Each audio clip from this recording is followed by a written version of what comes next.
आजकल आप देख रहे हैं हर बड़ा व्यक्ति दुबई की तरफ दौड़ रहा है, चाहे रसिया के हो, चाहे यूक्रेन के हो, इवन इंडिया के भी लोग जो दो पैसा कमा लेता है वो भी दुबई की तरफ दौड़ता है। लेकिन ऐसा क्यों होता है, आओ डिटेल में बताता हूँ। अगर इंडिया में कोई आदमी साल के 10 करोड़ रुपए कमा रहा है तो उसको टोटल टैक्स देना पड़ता है 4 करोड़ 30 लाख रुपए, यानी 43%। 30% उसके इनकम टैक्स स्लैब, उसके ऊपर 37% सर चार्ज लगता है और उसके ऊपर 4% का सेस और लगता है, यानी टोटल वैल्यू होती है 42.73, यानी 100 रुपए में से 43 रुपए सरकार की, वजह 5 करोड़ 70 लाख। उसने कहा चलो कोई बात नहीं, 5 करोड़ 70 लाख भी बहुत होता है। अब कह रहे हैं क्या करूं, लग्जरी गाड़ी लूंगा। तो भैया लग्जरी गाड़ी कितने के लेगा, तो बोले 1.5 करोड़ की आएगी। अब अगर वही गाड़ी दुबई से दे तो वो गाड़ी 50 से 60 लाख रुपए में आराम से मिल जाती है। क्यों? क्योंकि उसमें भी 100 की ड्यूटी है, वो भी टैक्स दे रहा है। फिर वो कह रहा है चल 2 करोड़ की फ्लैट खरीद लेता हूँ 1 नंबर में, तो फ्लैट खरीदेगा, उस पर रजिस्ट्रेशन के पैसे देगा। फिर वो 2 करोड़ का फ्लैट 5 साल बाद 2 का 4 हो गया, उसका जो डिफरेंस, फिर उस पर वो 20% का कैपिटल गेन देगा। 2% स्टॉक मार्केट पर इन्वेस्ट करता हूँ, ठीक है भाई कर दे।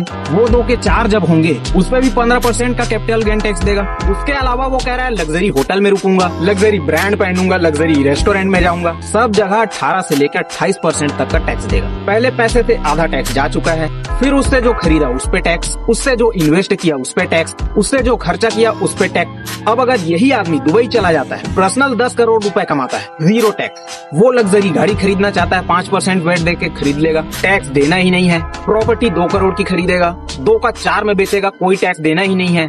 तो ना कमाने पर टैक्स है, ना खर्चने पे टैक्स है, ना ही इन्वेस्टमेंट पे टैक्स है, तो क्यों ना जाए आदमी दुबई।